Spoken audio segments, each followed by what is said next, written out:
بسم اللہ الرحمن الرحیم۔ شروع اللہ کے نام سے جو بڑا مہربان نہایت رحم والا ہے۔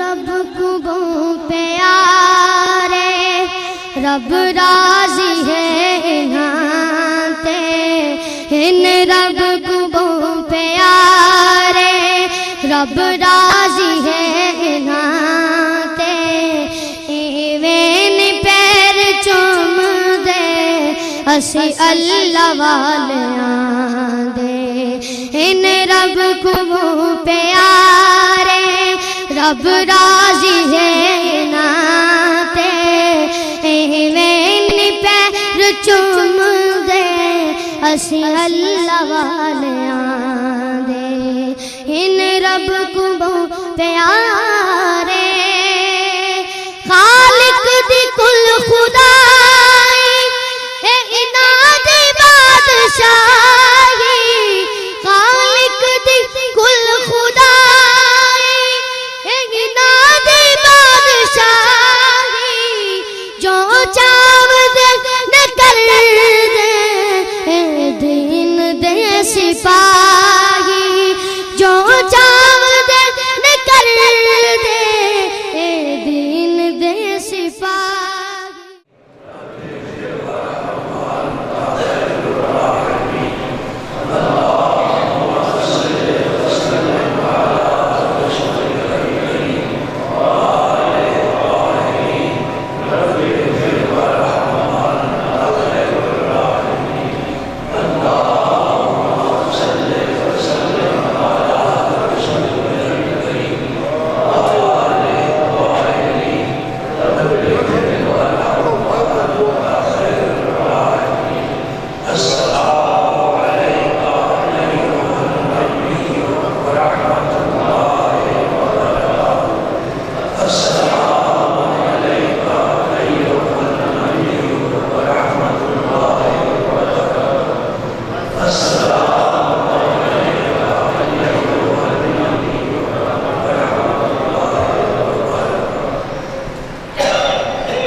آج کی اس مبارک محفل میں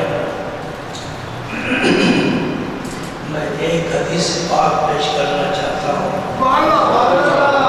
جو متفق علیہ حدیث ہے، یعنی بخاری اور مسلم دونوں میں یہ حدیث موجود ہے، اور اس حدیث کو روایت کرنے والے حضرت جابر رضی اللہ تعالیٰ عنہ۔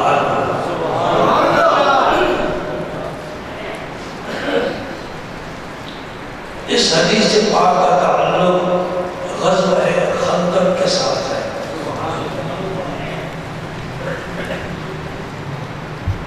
غزوہ خندق بھی کہتے ہیں اور غزوہ احزاب بھی کہتے ہیں۔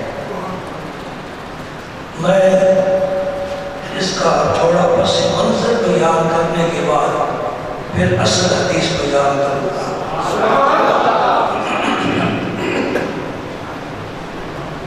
غزوہ اس جنگ کو کہتے ہیں کہ جس میں نبی کریم صلی اللہ علیہ وسلم خود تشریف فرمائے، آپ خود جہاد فرمائے۔ خود میں نے اس لیے اس لفظ کا تکرار کیا ہے کہ میرا نبی ہماری طرح صرف مسجد میں نمازیں پڑھانے والا نہیں تھا، وہ مجاہد تھا۔ اور حضرت علی مرتضیٰ فرماتے ہیں ہم اس کو زیادہ بہادر سمجھتے تھے جو میدان جنگ میں حضور کے قریب ہوتا ہے، اس لیے کہ حضور نہایت خطرناک جگہ میں ہوتے تھے۔ جرأت رب نے عطا فرمائی۔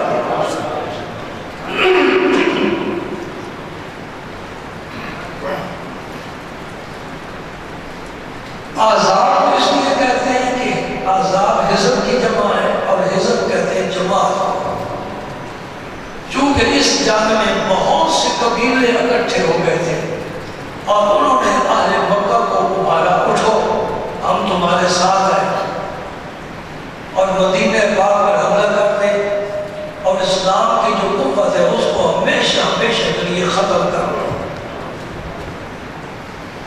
اس میں یہودی پیش پیش تھے،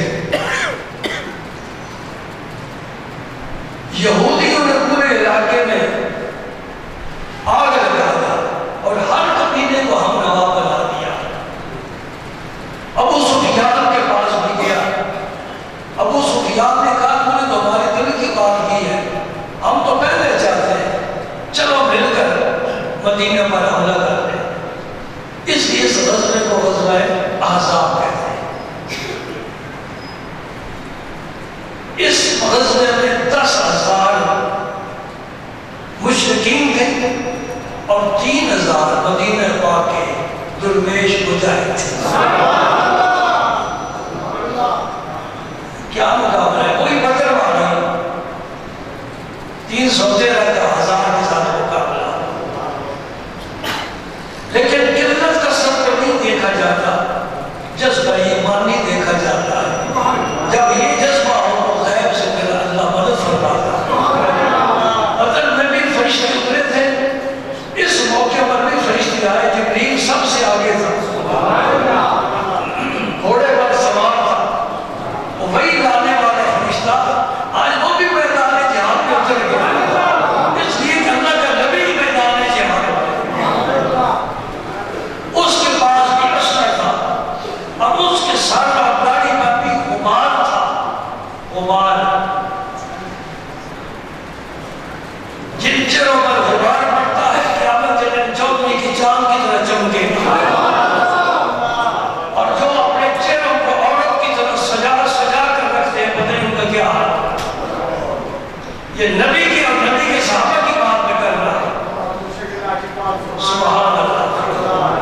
غزوہ خندق اس لیے کہتے ہیں کہ حضور نے جب صحابہ کرام کی مجلس سے مشاورت طرح فرمائی، اس میں یہ مسئلہ رکھا تو حضرت سلمان فارسی نے عرض کی، یا رسول اللہ ہمارے ملک میں دشمن سے دفاع کے لیے خندقیں کھودی جاتی ہیں، ہم بھی یا مدینہ پاک کے جو حصے خالی ہیں کچھ مکانوں سے ویسے ہی محفوظ ہیں، جو خالی ہیں وہاں خندق کھودے، دشمن شہر میں نہیں داخل ہو جا سکے گا، تو ادھر رہے گا ہم ادھر رہیں گے، پھر تیروں کی بارش کم پر ہوگی، وہ ہم تک کریں گے، پھر دیکھیں گے نتیجہ کیا نکلے۔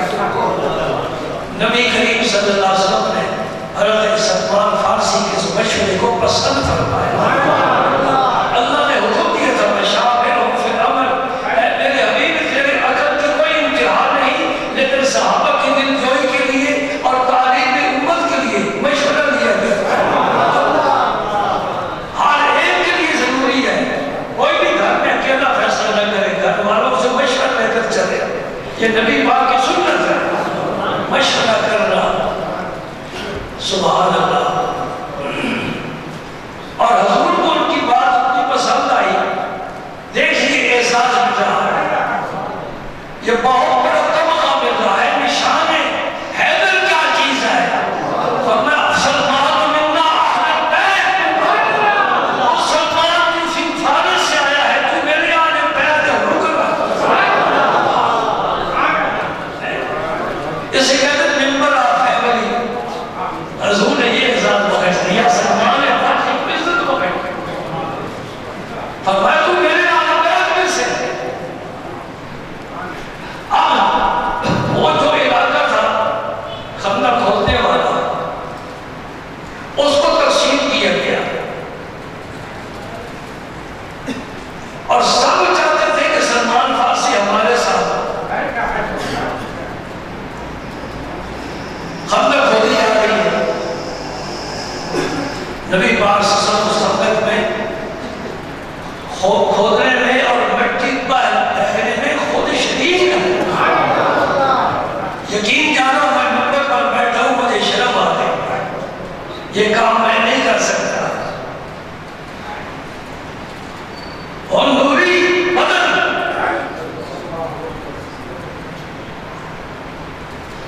جس پر جنت کی مخمل اور ریشم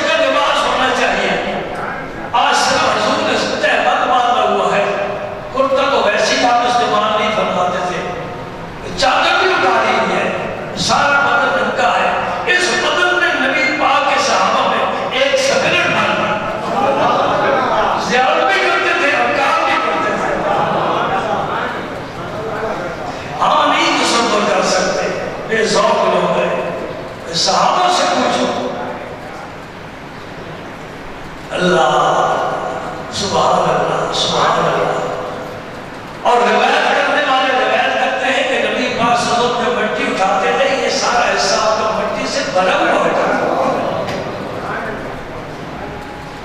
اور بڑے سوچے رہنے والا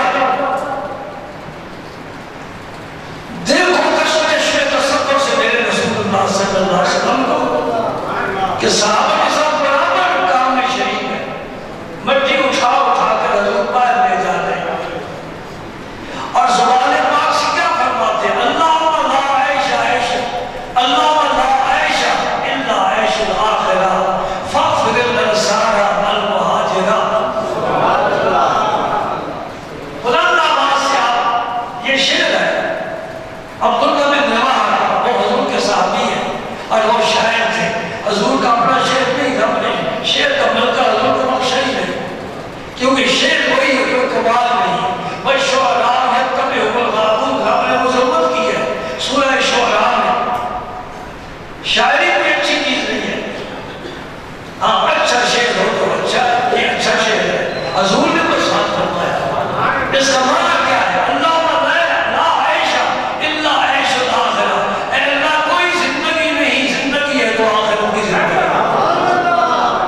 کوئی زندگی نہیں دنیا کی، زندگی ہے تو آخرت کی ہے. فاغفر للانصار والمہاجرہ. یا اللہ میرے انصار کو بھی بخش دے، میرے مہاجر صاحب. صحابہ کرام جب سنتے تھے کہ نبی پاک دعائیں بھی دے رہے ہیں، کام بھی کر رہے ہیں، پھر ان کی بھی عقیدت جوش میں آتی تھی. پھر وہ کیا کہتے ہیں؟ نحن الذین، یہ بھی شعر ہے عربی کا. نحن الذین بایعوا محمدا علی الجہاد ما بقینا ابدا. اے اللہ ہم نے تیرے نبی کے ہاتھ میں بیعت کی ہے، ہم جب تک زندہ ہیں بیعت کی لاج رکھیں گے اور جہاد کرتے رہے.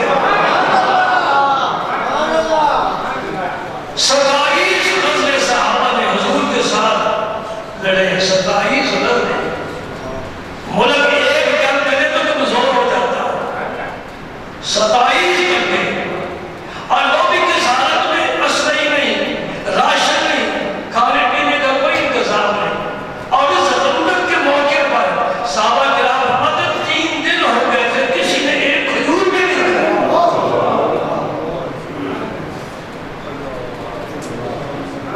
سوچ سکتے ہو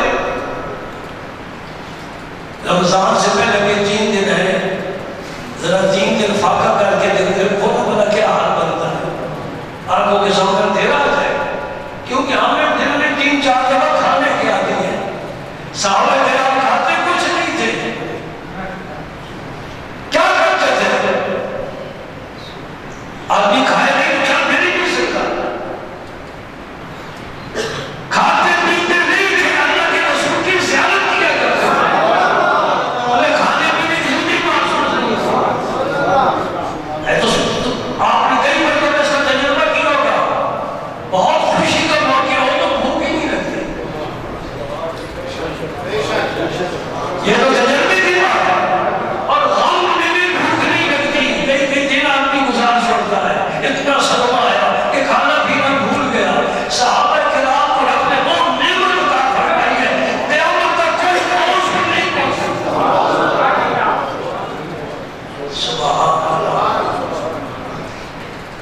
پیر خندق ہوتی جا رہی، بڑی چوڑی، اتنی چوڑی کہ گھوڑا بھی چھلانگ لگا کر پار نہ جا سکے. اور گئے بھی. اور پورا مہینہ خندق ہوتے ہیں. دشمن آ گیا، انہیں خیال ہی نہیں تھا. انہوں نے سمجھا دروازے کھولے ہوگے، ہم نے اندر داخل ہو جانا ہے. اب وہاں رک گئے، خیمے لگا دیے اور آلے بھائی مدینہ کو محاصرہ کر دیا. گھیر لیا کہ کوئی باہر نہ جا سکے، باہر سے کوئی چیز اندر نہ آ سکے. پورا مہینہ محاصرہ کیا. بڑی خوف کی حالت ہوتی ہے. اس قدر خوف کی حالت کہ نبی پاک صلی اللہ علیہ وسلم کی صحابہ کی 4 نمازیں قضا ہو گئی. زور بھی، عصر بھی، مغرب بھی، عشاء نماز پڑھ ہی نہیں سکتے۔ حضور کو بڑا غصہ آیا، آپ نے دعا مانگی، اے اللہ ان کی قبروں کو آگ سے بھر دینا، انہیں ہمیں نماز پڑھنے کا بھی موقع نہیں دیا۔ ایسا کیوں ہوا؟ اللہ پاک نے نبی کی نمازوں کو کیوں قضا کیا؟ تاکہ امت کے لیے طریقہ بن جائے کہ نماز قضا ہو جائے تو پڑھنے کی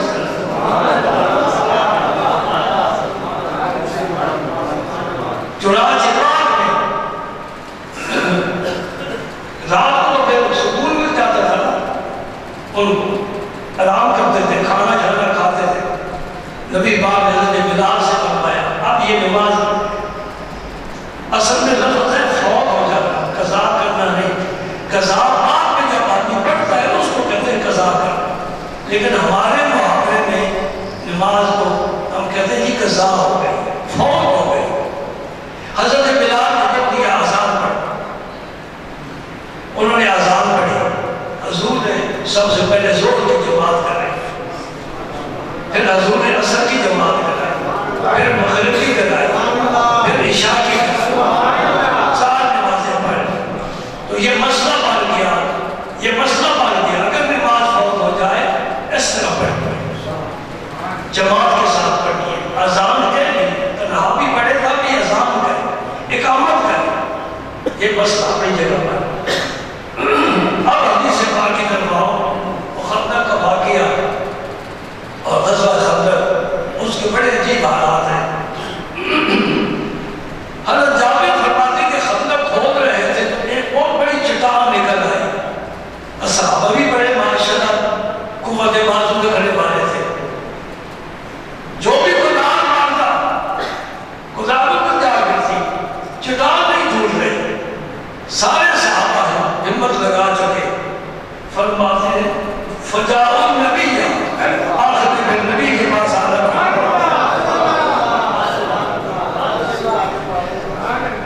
سارے نبی پاک کے پاس ہے، اور جن کے حصے میں خندق تھی وہ حضور کے پاس ہے، یا رسول اللہ راستے میں ہمارے رکاوٹ پڑ، نبی کیا کرے؟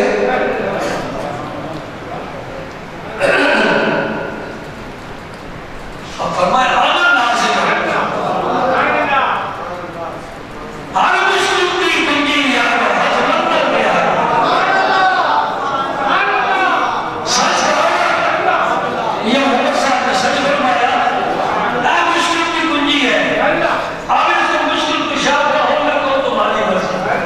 فرمایا آنا نازل میں خندق میں اترتا ہوں، کافی گہری خندق ہے، چٹان بڑی ہے، نبی پاک نے فرمایا خدا مجھے دو، وہ ناصر کہاں خدا لے کر حضور نے ماری، صحابہ کرام سے پوچھو وہ کیا فرماتے ہیں؟ درمیان میں ایک بات کر رہا ہوں، سمہ کاما فبادلو معصوب بحدر، حضور اٹھے اس حال میں کہ آپ کی شکم مبارک پر پتھر بدلا ہوا تھا، فاقہ 3 دنوں کا فاقہ، چہرے کا رنگ زرد ہو چکا ہے اور چہرے پہ وہ تازگی نہیں نظر آ رہی بھوک کی وجہ سے۔ سبحان اللہ، اس حالت میں فَمَنْ بِسْتَ أَسْرَافَ أَيَّامٍ لَا نَذُوقُ زَوَاقًا، 3 دن اس حال میں گزر گئے کہ ہم نے کوئی شے چکھی۔ اللہ اکبر اللہ، فَأَخَذَ النَّبِيُّ الْمِعْوَلَ، حضور نے اب کدال پکڑ لی اور کدال آپ نے جب ماری، فَعَالَ كَسِيبًا أَحْيَا، وہ جو چٹان تھی نا وہ ریل کی طرح بکھر گئی، ریزہ ہو گئی، ایک ہی ضرب نبی کی ایک ہی ضرب کے ساتھ۔ سبحان اللہ، یہ حضرت جابر فرماتے ہیں میں نے جب سرکار کی حالت دیکھی تو میں چپکے سے گھر چلا گیا، میں نے اپنی بیوی سے پوچھا کوئی کھانے کی چیز ہے؟ انہوں نے کہا میں دیکھتی ہوں مشکیزے میں کیا ہے، اس نے مشکیزہ اتارا، اس میں 4 سیر جو تھے، میں نے کہا ان کو پیس لے، اور گھر میں ایک بکری کا بچہ ہے، بچہ میں اس کو ذبح کرتا ہوں تو ہم حضور کی دعوت کرتے ہیں، کیونکہ میں نے دیکھا ہے کافی کمزوری ہوئی ہے، 3 دن ہو ہم بھی بھوکے سرکار چنانچہ اس نے جو پیس لیے آٹا گون لیا، میں نے بکری کا ذبح کیا، بچہ تیل میں ڈالا، تیل کو چولہے پر چڑھا دیا اور میں چلا گیا آپ کی خدمت میں۔ یہاں لفظ جو حدیث کہنا وہ سنتے ثم جئت النبی فسالتو کا میں نے کان میں بات کی، اس لیے کہ 3000 مجاہد ہیں تو سارے ہی بھوکے ہیں، اگر سب کو پتہ چل گیا تو گھر میں کھانا تو تھوڑا ہے، سارے آ جائیں گے جا کر پھر کیا کرے گا؟ یہ میرے پاس حدیث ہے، حدیث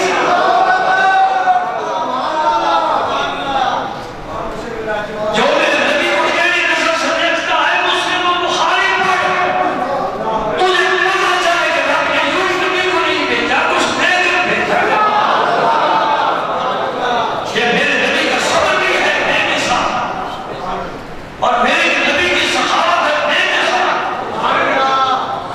فرماتے میں نے سرگوشی کے انداز میں بات کی، کیا عرض کیا؟ یا رسول اللہ صلی اللہ علیہ وسلم ذبحنا بہیمۃ لنا، بہیمت چھوٹے بچے کو کہتے ہیں، بکری کے چھوٹے بچے کو میں نے ذبح کیا، اور کہا تو صاع من شعیر، صاع 4 سیر کا صاع ہوتا ہے، 4 سیر جو وہ نے حدیث لیے بتا دیا گھر میں کھانا تو یہ ہے، میں قربان جاؤں اور قربان جاؤں، ساری امت قربان جاؤں، اللہ اکبر، فتعال ونفر معك، یا رسول آپ تشریف لائیے، اور کچھ چند صحابہ جو آپ کے خاص خاص ہیں ان کو آپ ساتھ لائیے، کھانا اتنا نہیں کہ سارے لشکر کو میں کرا۔ فصاح النبی صاحب چیخ مارنا، پورے زور کے ساتھ آواز دینا، یا اہل خندق، اب میرے نبی کی دعوت شروع ہو رہی ہے، وہ دعوت حضرت جابر کی ہے، اب میرا نبی دعوت کر رہا ہے، یا اہل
سبحان اللہ سبحان اللہ. فرمایا وہ آٹا حضور اس آٹے میں لعاب دہر، جب لعاب دہر ڈال رہے تھے میرے نبی کو یہ علم تھا اس کی برکت سے یہ کھانا سب کو لیے کافی ہو جائے گا. اور پھر جہاں دے گئی حضور وہاں تشریف لے گئے، اس کا جھگڑا اتارا اور دے کے پھر لعاب دہر ڈالا. یہاں کیا کہتے تھوکیے نہیں جراثیم ہے. ہاں جراثیم ہے، نبی کی جھوٹ میں جراثیم ہے، برکت کے ہیں، رحمت کے ہیں. ہمارے جھوٹ میں جراثیم ہے، بیماری وبا کی. نبی پاک نے فرمایا بیٹھ جاؤ بھائی کھانا، بیٹھ جاؤ. فرمایا جابر روٹیاں پکانے والیوں کو بلا یعنی آپ تیری صرف بیوی نہیں پکا سکتی، یہ بہت سی عورتیں ہوں گی تو وہ پکائیں گی، آٹا چلتا رہے گا.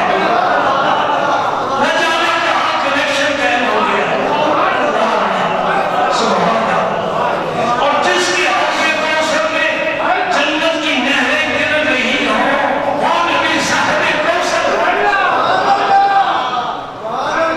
ہم اس نبی کا کام ہے. شان والے، عزت والے، عظمت والے، مقام والے، ان کی عزت و سلام، عظمت و سلام. سبحان اللہ.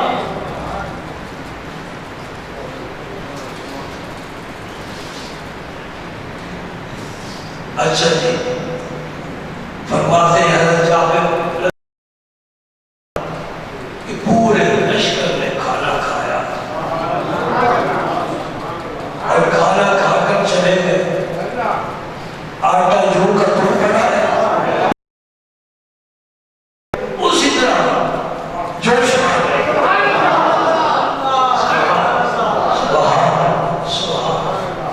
سبحان سبحان. بھائی میرا نبی قیامت تک کے لیے میرا نبی کیا دلیل ہے؟ خاتم النبیین ہے. خاتم النبیین ہے اور کوئی نبی نہیں آئے گا. اسی نبی کی نبوت قیامت تک چلے گی. عیسیٰ علیہ السلام کہیں گے اسی نبی کی امتی، امام مہدی اسی نبی کی ولی، اور نبی ولی اس امت کے آخر میں. آپ قیامت تک کے لیے نبی ہیں، آپ کا فیض بھی قیامت تک کے لیے ہے. اور تیرے میرے گھر میں یہ برکتیں آ سکتی ہیں اگر ہم اللہ کے ہو جائیں، اللہ کے رسول کے غلام